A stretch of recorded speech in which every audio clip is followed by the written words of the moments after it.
Hey everyone, welcome to the Minerva podcast. It is a rather common view that what is immoral today will be just as immoral in the future. Philosophers such as Hegel or Marx see this very differently though. David Marchbanks's research focuses on the theories of ideology and the implications for morality in Marx and post-Marxism.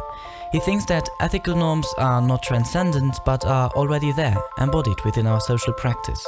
Critique, he thinks, is the holding to account of practice to its professed ideals. Some people think that morality is a set of rules or duties which have always been true and will always be true. Hegel, Feuerbach and Marx disagree with this. Let's start with Hegel. Why does he think that morality is not at all something fixed? Well, Hegel sees ethical values as social and historical products. He sees the history of philosophy as being at the core of philosophy. We can't understand philosophy without looking at the history. And he thinks there are no permanent single moral questions or answers for that matter. Morality is not a matter of abstract principles, but of forms of what he calls Sittlichkeit, which translates as ethical life. Sitte meaning custom, literally. So the ethical norms are embodied concretely in social and historical forms of practice and institutions. To understand this more fully, it might be helpful to understand how Hegel sees reason. Reason we often think of as some kind of universal human faculty where we can just access some ahistorical truth outside of forms of practice. That's how a lot of Enlightenment philosophy sees it. Hegel disagrees. Hegel sees reason as in the world. So it's not a transcendent force outside of history, outside of society, outside of practice, but it's rather something embodied within human action, within practice, therefore within specific forms of society. So Hegel uses the term Geist, which translates roughly as spirit, to denote a kind of collective consciousness embodied in society and its forms of practice. Geist is a kind of creative activity, a creative energy which strives to become self-conscious of itself as spirit. And history, Hegel thinks, is the coming to self-consciousness of this spirit. It's a kind of intersubjective collective consciousness, a bit like the way we talk about the spirit of a nation, for example. It's something which isn't individual, it's not particular to an individual, but is rather shared, intersubjective and collective. A kind of living soul of the world, or at least of the particular society in question. Hegel sees reason, therefore, as a spirit, as embodied in the world, in forms of practice. So, therefore, the products of reason, things we think about, are therefore also part of the social and historical world, and not apart from it. And I suppose this alone should make us critical of the morality that we have today, if it's really just a product of society. Exactly, and as we get on to Marx, we'll see exactly why this insight should lead us to be critical, not just of forms of morality, but also of the society that give rise to it. And we'll see this when we turn to Feuerbach and particularly Marx. Okay, let's turn to Feuerbach. He comes along and takes over Hegel's idea of alienation. For Hegel, that was an alienation from the spirit. Feuerbach focuses much more on humans themselves. What kind of alienation is he concerned with? Yes, Feuerbach comes to this idea of alienation which Marx really takes forward. For Feuerbach, alienation is primarily a matter of religious consciousness, whereas Hegel had seen alienation as just a necessary part in the self-development, the self-realization of spirit, just a necessary stage in history. Feuerbach sees it as something rather more negative. Alienation for Feuerbach is the misrecognition of our own essence, of our own human qualities and powers as something alien, something literally external to us, experienced as something separate from us and not our own. So for Feuerbach, we misunderstand our own essence. We externalize it and project it as something alien above us. So we literally bow down before our own creations. And religion is the paradigm here. So for Feuerbach, the human essence is inverted, alienated, and projected as something other than human, something inhuman, something supernatural. Feuerbach writes that God is the highest subjectivity of man abstracted from himself. He says religion is the disuniting of man from himself. He sets God before him as the antithesis of himself. But actually, God isn't something separate from himself. God is just our own powers, our own qualities, which we don't realize are our own. And this is the essence of alienation for Feuerbach, this misrecognition of what are our own powers, misunderstood and projected as supernatural. So Feuerbach was a humanist who sought to kind of recover this human essence. If only we could understand that these supernatural qualities aren't supernatural at all, but are actually our own products, which we're bowing down before. If only we could understand that God didn't make man, rather man made God, then we could recover our true selves and be free of this alienation. Okay, so Feuerbach says that what is true of God is actually true of ourselves, and then Marx combines this view with Hegel to come up with his own theory of morality. Yes, or at least his own approach to morality. I'm not sure we can call it a theory. But certainly Marx combines the Hegelian insight that ethical values are embodied, they're social and historical products, they're concrete, they're not some kind of transhistorical concepts outside of history. He combines this with Feuerbach's idea of alienation, but with a particular twist. Whereas Feuerbach only sees alienation and religious alienation as a kind of mistake of human consciousness, Marx traces it to what he sees as its material basis. So Marx thinks that what he calls false consciousness, this idea of bowing down before our own creations and worshipping our own nature as something external, he thinks this has a causal story here. He thinks that this alienation has its roots in a particular form of society. So alienation has its basis in the real state of things, Marx says. A society that's entrapped by religious illusions is not merely mistaken. It's a society that has need of this illusion. He writes very nicely, the religious sentiment is itself a social product. So he says, to abolish religion as the illusory happiness of the people is to demand their real happiness. The demand to give up illusions about existing state of affairs is the demand to give up a state of affairs which needs illusions. The criticism of religion is therefore in embryo the criticism of the veil of tears, the halo of which is religion. So overcoming alienation can't just be a matter of changing consciousness, thinking correctly. We can't just replace this religion with a humanistic religion, which is what Feuerbach ultimately does. He tries to replace the prevailing form of religion, Christianity, with a kind of humanistic religion based on happiness, and particularly based around the I-you relationship. If we discover that our individual happiness depends on the happiness of another, Feuerbach thinks we can just overcome this alienation, form a new humanistic religion. Marx says this is not possible because the inversion, the mistaking of our own essences and qualities as something supernatural, has a real basis, a material basis, in the way that society is organized, in the prevailing forms of practice. So if this religious self-alienation has a material basis, we can't just give it up without actually understanding the society. So it turns the attention of philosophy not to consciousness, but to the way the world is.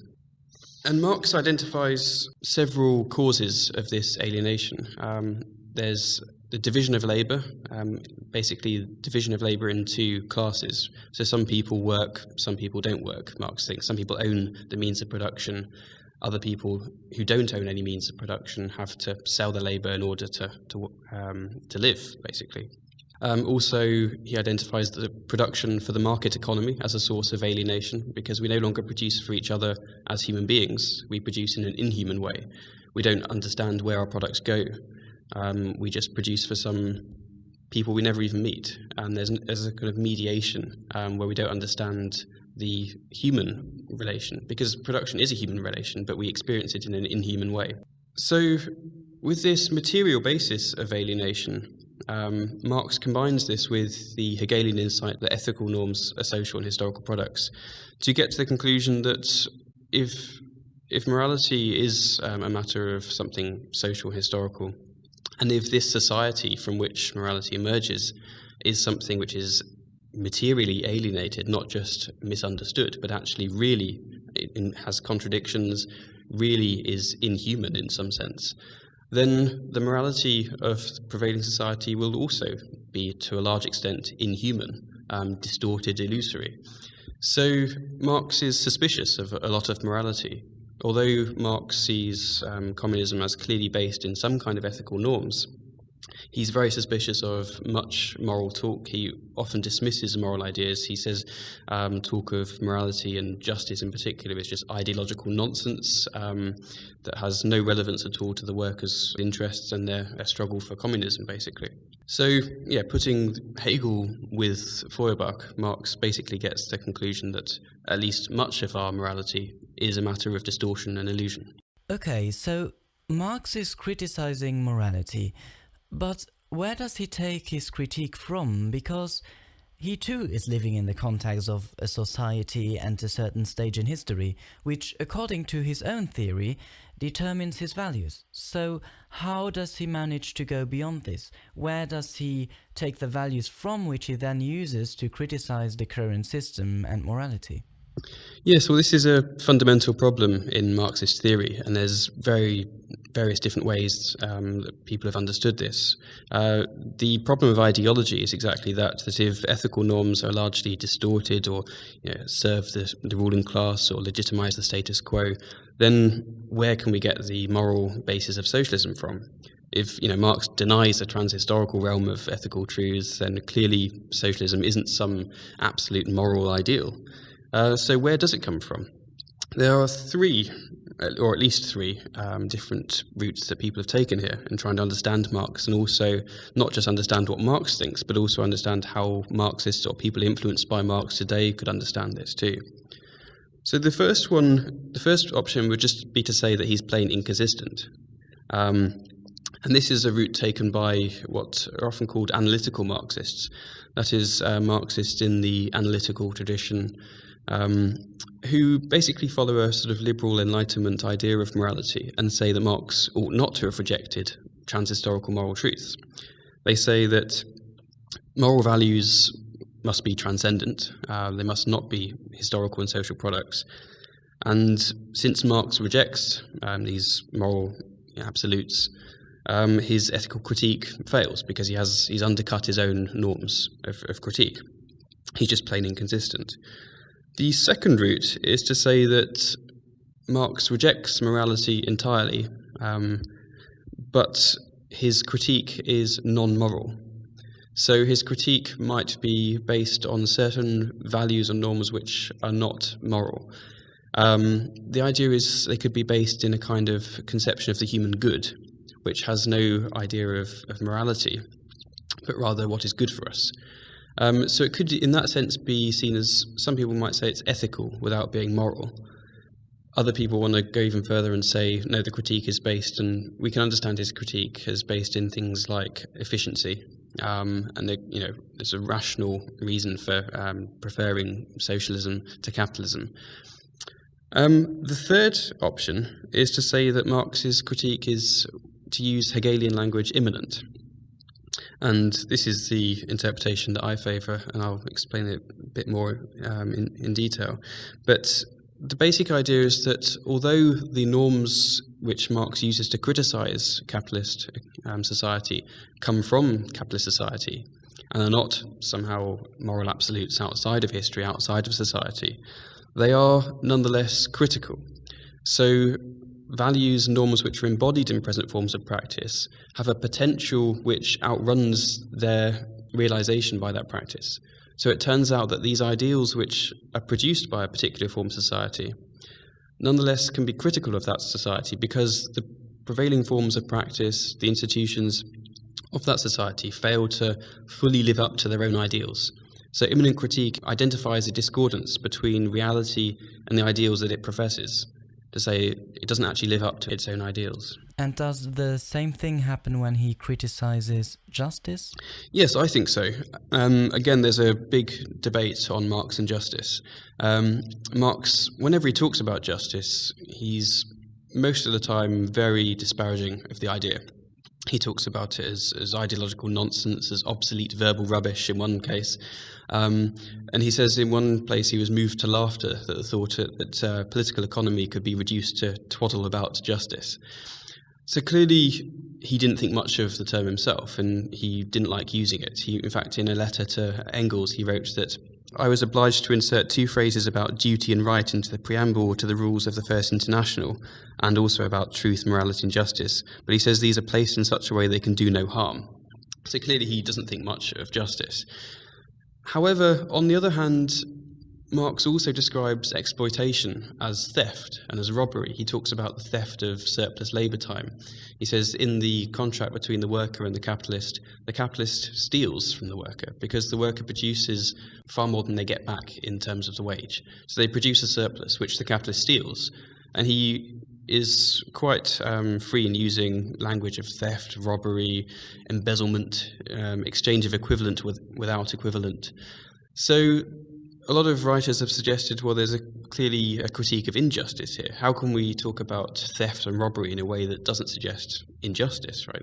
It suggests that some right has been violated. It suggests that the workers ought to own this product. This surplus, which is going to the capitalists, belongs rightfully to the workers. So again, we have an apparent inconsistency. Marx rejects justice, yet also seems to need a conception of justice to talk about exploitation as robbery. I think the only way we can make sense adequately of what Marx is doing in a way that's both charitable to Marx but also fair, I think, is to understand his critique of justice in the same way as his general critique of moral ideas generally, and his own idea of how ethical norms can be justified, which is only immanently or internally, following Hegel. So Marx says that the capitalist steals from the worker. I suggest this means not that there are some transhistorical principles of justice whereby the worker has an absolute right to the product, the surplus which they produce, which the capitalist steals.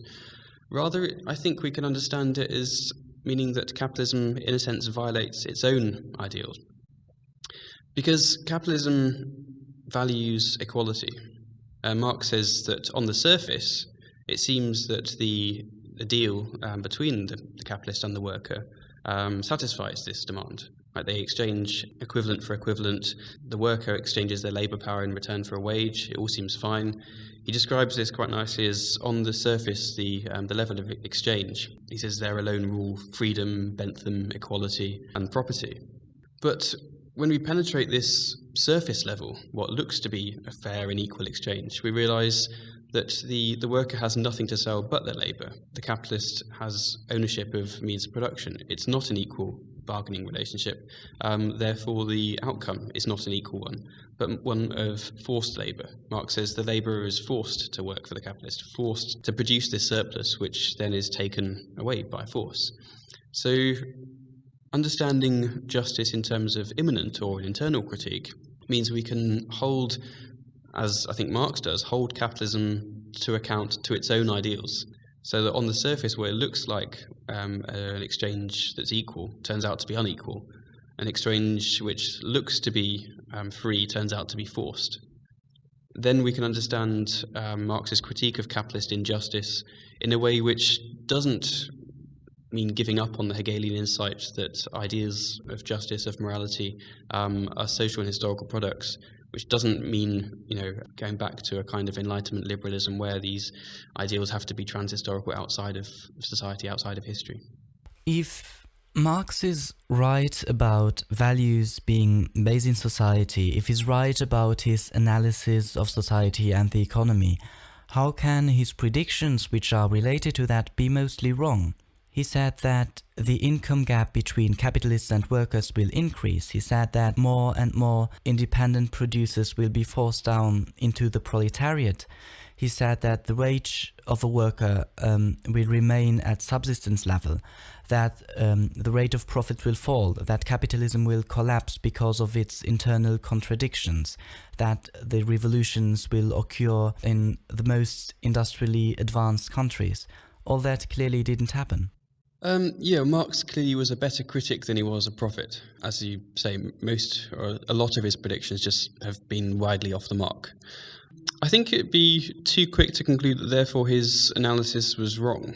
Certainly not all of it was right, I don't think. But I think it'd be too quick to rule it all out because of these predictions. I think we need to understand that these predictions were based on his very detailed empirical analysis of capitalism as it was at that time. He was making these predictions on the basis of current trends. The tendency of the rate of profit to fall, for example, is something which isn't peculiar to Marx. In fact, a lot of political economists had been worried about this. It was only Marx that could explain it, so he thought. So a lot of the predictions Marx made were based in sort of trends at the time that were stretched much further beyond just Marx. It's clear that a lot of them have just been false. I think it's fair to say he couldn't have imagined the welfare state, and this was a big problem for Marxists in the 20th century to understand ideology, how the workers had been won over into capitalism, basically. And the answer some of them gave was that the welfare state had been a kind of a compromise that Marx hadn't envisaged, that had lessened the class battle by giving a welfare state to the workers, particularly after the Second World War. The idea that the workers could be placated in some sense with this welfare state. This was an explanation that some Marxists in the 20th century had given. I think there are a lot of predictions of Marx's, particularly when it comes to communism. I think some of his predictions about capitalism, I think, can still be held up. I mean, although he thought capitalism would fail as a result of its own internal contradictions, and he assumed that it would inevitably give rise to communism. That's clearly been proved false, I think, at least so far. But I think it'd be rather quick to give up on the idea of crisis. I mean, the current crisis we're going through at the moment, the current economic crisis, has caused quite a few people, I think, to return to Marx, to understand at least how he understood, how he saw crisis as at the heart of capitalism. Crisis wasn't an accident for Marx. Crisis was the essence of capitalism. But he clearly seems to have been far too optimistic in thinking that this crisis would inevitably lead to the dissolution of the capitalist order and the creation of a communist one. And certainly today it seems like even if there are real sort of crises in capitalism, at least in the West, there seems to be lacking the force that Marx thought would bring about communism. And this is probably one of the predictions which is most wrong, I guess. That the working class hasn't become a more unified whole that has understood its position and come to oppose the capitalist class. We haven't seen the division of society into two opposing camps, as Marx puts it nicely in the Communist Manifesto, workers and capitalists. So the agency that Marx thought would bring about communism, namely the working class, the proletariat, just doesn't seem to be what Marx thought it would be. So I think we can conclude that Marx wasn't right about quite a few things. In his analysis of capitalism, I think he was an excellent critic, but not always the best prophet. He just seemed to have got things wrong. But as I said, I think it's more a case of his generalizations, or his predictions were based on generalizations of current trends, which today just don't obtain. But I don't think this needs to challenge the imminent form of criticism. Because although capitalist society is clearly not what Marx thought it would be, 150 odd years on since Marx, we're not living in the world that I think Marx thought we would be living in. That much is true. But it's also true, I think, that the world is still one which is susceptible to a lot of Marx's critiques. The exploitation has not lessened, particularly if we look at an international scale. Exploitation is still a very real issue. Alienation does not seem to have lessened. In fact, if you just look at, I think, a number of people on medication for supposed mental illness such as depression, I think it's very clear that alienation, in a sense, probably that is wider than the sense that Marx talked about, and yet still, in a sense which also has links with the way Marx talks about alienation. Alienation is clearly also a real fact and has not lessened. So long as exploitation and alienation continue to be real problems, I think that although Marx's empirical analysis is not maybe as useful as he hoped it would be, it still, I think, gets to the heart of capitalism and some of the problems in capitalism. And even if we don't have any confidence in Marx's predictions or his ideas about communism inevitably following capitalism and its crises, I think we can still see his criticisms of exploitation, of alienation, of the problems of capitalism. I think we can still see his critique as of paramount importance for today, even if we can have no faith in his solutions. Do you think that there is anything else we can learn from him? Are there any values that are still relevant today?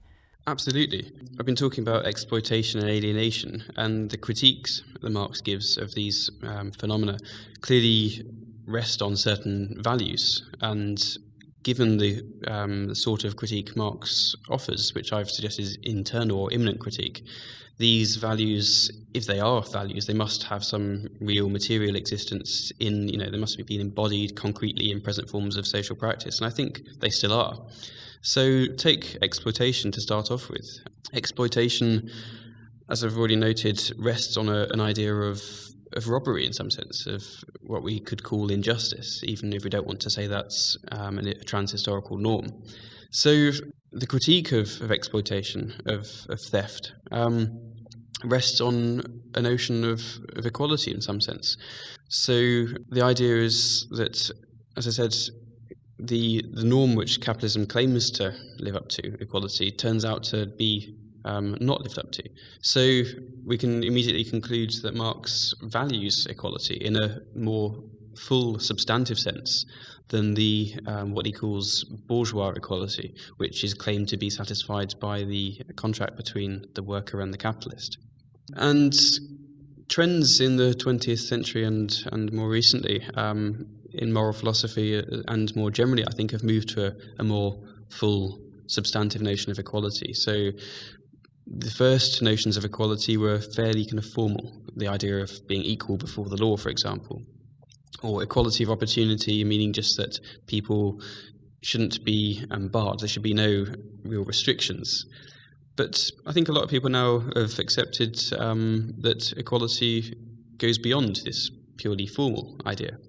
So if we talk about equality of opportunity, we tend to mean not just the absence of formal restrictions, but also a kind of, not levelling down, but a sense in which that the accidents of birth, the contingencies which affect our lives so greatly and for which we can take no responsibility, ought to be in some sense mitigated. So that if someone's born disabled, for example, they ought to not have less life chances just because they happen to be disabled, which is nothing they've chosen. So even the notion of equality of opportunity now extends beyond that purely formal sense. So we talk about equality as an ideal where people are not limited by things outside of their control. And I think this is basically Marx's critique of capitalist equality, that capitalist equality is purely formal. If Marx's critique is right, if he's right in his descriptions of exploitation, then it's clear that we have a notion, and we're already committed to a notion of equality, which is not realised. I think that's a fundamental value and norm which is still very much relevant today, and which I think calls for a rather different social arrangement. It may be not some of the sort of vague things Marx said about communism, and Marx was notoriously vague. Most of his writing was dedicated to capitalism rather than communism, but still I think there's a notion of equality which is important there. Also, alienation, the critique of alienation similarly rests on a value or norm which is, I think, still very relevant today, or several norms. The idea of alienation for Marx has several different dimensions, and we're alienated from our products. So the worker produces something, but it's not theirs. They produce for someone else. They're forced through the need to survive to produce for someone else. We're also alienated from our productive activity, which for Marx is our essentially human capacity, our essentially human essence, basically. Our human essence is to be productive, creative beings. Animals, Marx says, produce, but they don't produce consciously. They're not creative. Also, we're alienated from each other, Marx thinks. We're alienated from community. So we have, again, here some values which I think are still very relevant. Community, for one thing. Also, the notion of production being human, being consciously and collectively controlled. Marx is basically committed to a notion of freedom, which is rather like the Kantian idea of autonomy. So Marx thinks before capitalism we were largely held hostage by the blind forces of nature. The advance of capitalism is it frees us from this, from these blind forces of nature. But we're now also forced, we're now unfree in the sense that we're ruled by equally blind forces, but of our own creation. So in production for a market economy, production is not human because we don't see the result of our production. We don't produce for other human beings. We produce for an inhuman market. We're separated. The way money works furthers this separation. We see ourselves as producing things which have value in themselves rather than as part of a wider human relationship. So this value of freedom and autonomy, and the idea that we ought to be collectively, rationally, consciously controlling our own products rather than being ruled by them, is also, I think, an ethical value which is rooted in present practice, and also is still highly relevant for the critique of present practice, even if it might not be the rather romantic ideal of communism that Marx often talks about. It's ironic, we talk about equality, about freedom, that's so far from what we have seen in states that claimed to be communist. Absolutely. I think, whenever we talk about Marx, it's important to differentiate, to distinguish him from the various regimes that have, held his name and waved his banner. Marx clearly, I think, would have been appalled by the things that have been done in his name. Marx's values are very much, freedom, democracy as well. Marx was a Democrat. So, when we talk about Marxism, it's important to distinguish the theoretical Marx, I suppose, from the actual existing Marxist states, or so-called Marxist states. As a Democrat and as someone who valued freedom, it's clear, I think, that Marx would have never have supported so much of what's been done under his name. That said, I think it's a little bit too easy to just say that communism's an ethical norm and has nothing to do whatsoever with these so-called Marxist states. Although Marx clearly would not have supported them as someone who values democracy, freedom, I think it's very clear Marx wouldn't have supported the Soviet Union, China, etc., and all the other states around the world that have claimed to be Marxist. I think it's also a bit too easy for some Marxists to say, it's just got nothing to do with them at all. Because that risks, I think, the materialist approach that Marx has. That risks making communism a kind of moral absolute which stands outside of practice, which, as I've said before, is, I think, antithetical to Marx's approach. Marx follows Hegel in seeing these things as social and historical. So, on the one hand, these so-called Marxist states clearly did not embody the values that Marx had. On the other hand, it's too quick to just say they're nothing to do with it. Rather, I think Marxists or people who claim to be Marxists or follow Marx or inspired by Marx, I think need to study these societies more closely to understand how that transition happened. Because Marx is always clear that communism was supposed to be the real movement of things, not an ideal which is brought to bear on reality. So if what happened was so far from Marx's ideas, I think Marxists need to really study that and understand what happened, rather than just dismiss it as an aberration, as something completely unrelated to Marx's values.